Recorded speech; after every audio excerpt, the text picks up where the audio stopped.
Hey guys, if you're enjoying the content that I'm making, please click that subscribe button. Also remember to click that bell button and make sure to tick that box to send all notifications so you don't miss out on any videos. With that in mind, let's get on with the video.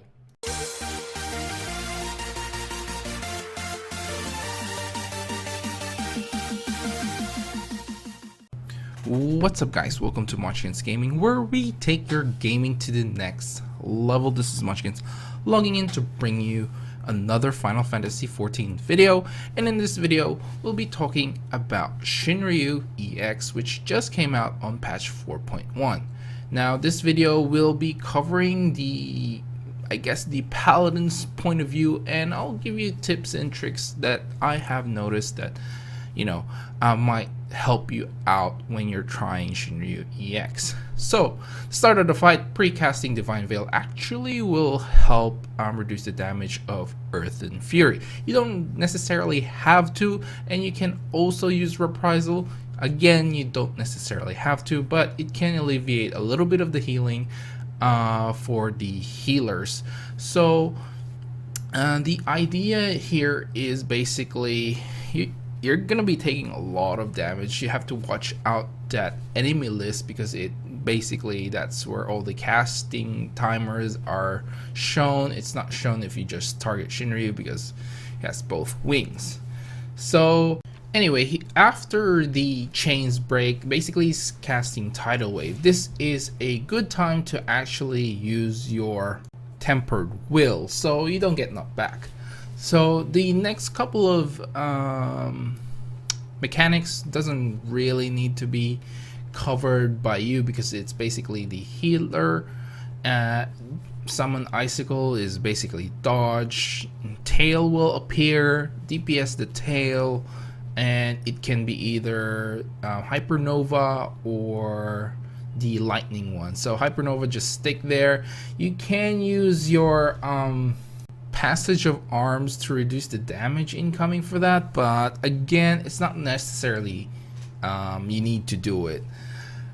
Then the heart will pop and kill that off, and basically the next mechanic is Akh Morn. Now there are obviously different ways doing this fight, and this is just how our group eventually did it. So Akh Morn, I just use Rampart, some Reprisal, and you can use Sheltron as well if you really need to, but other than that, it shouldn't really kill you off as long as the other tank is with you. Summon Icicle is up next, and it's followed up by Judgment Bolt or the other fire skill. By this time, your Divine Veil should have been up for that skill, so you can always pop it straight after the Akh Morn when you're going back to the group to ensure that the group actually gets the Divine Veil. This is followed up by Levin Bolt, but just spread out, you should be alright. But the Divine Veil is a key thing there, because the Judgment Bolt actually hits pretty hard, harder than the fire skill, because the fire skill can be reduced when you're in the puddle. But in any case, breaking chains, and then Earth Breath happens. Now the heart is also up at this point. You don't have to worry about the Earth Breath, because this is a DPS and a healer thing. Don't have to worry about that.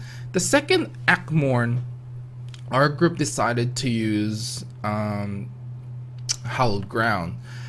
Your Hallowed Ground should be up for the second Terror Slash that you will be getting later in the fight. So using Hallowed Ground here is actually pretty helpful. It just makes sure your off tank keeps DPSing, and don't have to worry about changing the tank stance as well. Now this is about the time we actually do a tank swap straight after that Akh Morn, because the next Akh Morn, your off tank will be using their invulnerability, basically either Living Dead or Home Gang. Our off tank right now decided to change to a warrior, so he'll be using Home Gang on that particular Akh Morn. But anyway, the dragons, you can definitely use clemency to help your healers out, but I find I only do that when one of our healers is either dead or about to die. So I don't particularly like using clemency, but it is pretty OP. Clemency is pretty OP here, and you can definitely use it to help your healers out. Anyway, the next up is Icicle and again Akh Morn with the another type of Akh Morn on the DPS. All you have to do is move away from that. This is the time where we tank swap again, because Warrior basically does much better DPS than me, honestly, at this point, because I've been main tanking the entire time. I'm not sure whether this is doable with Sword Oath, because there's a lot of auto attacks coming from the wings, but I guess it is pretty possible. I'll have to do a video on that when we get more comfortable with it, but well, we're gonna be doing O4S most of the time, so I don't think we'll be coming back here, so don't expect a video of that anytime soon. So Earth Breath happens again, you don't have to worry about that, and if you guys manage to take him down to 45% or less than 45%, he'll basically skip the next couple of phases. So he'll still do the little dive bomb, and then he'll basically teleport out and then just do the dark matter skill. Now we're just gonna fast forward a little bit here because there's a lot of animation and stuff, and you know, basically you should know by now to go to the platform where the next platform will be, you know, heave off to, I guess. All right.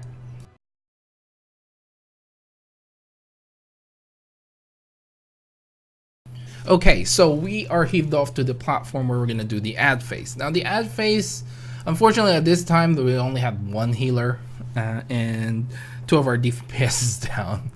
But Divine Veil should be up again for the first bit. You can reduce the damage. You can either use it on the first one or the second one. It's really depending up to you. I usually just use it on the first one, just because, you know, it's all gonna be the same damage anyway. I usually pick the middle one and just wait for everything to come to me, and I use flash, and then I'll just use my AoE skill. We decided to use these LB3 here on the ads because I died because we were taking too much damage, and it was a bit unfortunate that I died there. Those death sentence do hurt, so I suggest casting Rampart right at about when the first ad uses the death sentence. You can definitely try and use Convalescence here as well. Some people will probably elect to bring Awareness instead of Convalescence because Terror Slash, but I opted out not to do that. Convalescence actually helps with the healing a little bit, so you get a little bit more heal. But that is not necessarily, you know, the way to go. So if you want Awareness for the Terror Slash, then you go ahead and take Awareness for that Terror Slash, because that will always crit. But again, you probably will only use Awareness once in the entire fight. So I personally wouldn't recommend it. So after that, you get to jump off the Shinryu's tail. So got a little bit confused here with the markers because it's basically just sort of, you know, a guideline for us. I had to provoke back because I did die. Terror Slash, the first one I used Rampart, Sentinel, Sheltron, and Reprisal. This should make sure that you will survive that Terror Slash. Since I didn't bring Awareness, I just used both. At this point in time, I still have Bulwark and Convalescence. Now, if I decided to use Convalescence on the ads, I wouldn't have that. But Bulwark will come in handy in case one of the healer dies. Sorry, not the healer. One of the DPS dies, because the heads basically later on will either target the tank or someone else if the DPSs are dead. So it can alleviate a little bit of damage. We had actually problems with the heads just because DPS were dying. Anyway, the Terror Slash happens, you tank swap again, so I'm main tanking again. So this is the heads that I was talking about, the dragon heads. So if the healers are, sorry, I keep saying healers, if the DPS are dead, and basically you can use Bulwark here, but I opted to use it anyway, and I use Convalescence as well, because there's a lot of healing happening, and if you are targeted by that head, you consider yourself dead because there's no way you can get enough HP back. So, but you know, Bulwark and Convalescence should be helpful. Not so much Convalescence, but Bulwark. Alright, Terror Slash is happening, so hollow ground that shit. And then basically it should be another tank swap happening at this point. Then you have to deal with the mechanic again.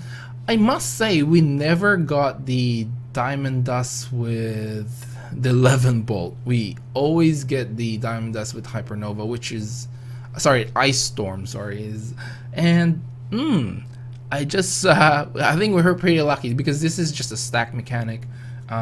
You can again use Divine Veil during this time. Your Divine Veil should be up for one of them at least, so if, yeah, we all got hit by that breath is AoE is pretty high.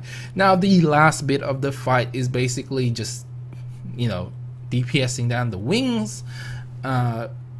We only had LB2 here. We usually have LB3 for some reason, but we only had LB2 in this one.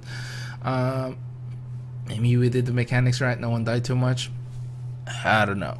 But even with LB2, you should be able to take down with enough DPS the first wing. We actually just burned down that first wing. The second wing basically was LB2, melee LB2, and then we just DPS down Shinryu. And that's the entirety of the fight. I hope this video helps you out, especially with the cooldown rotations and some of the mechanics.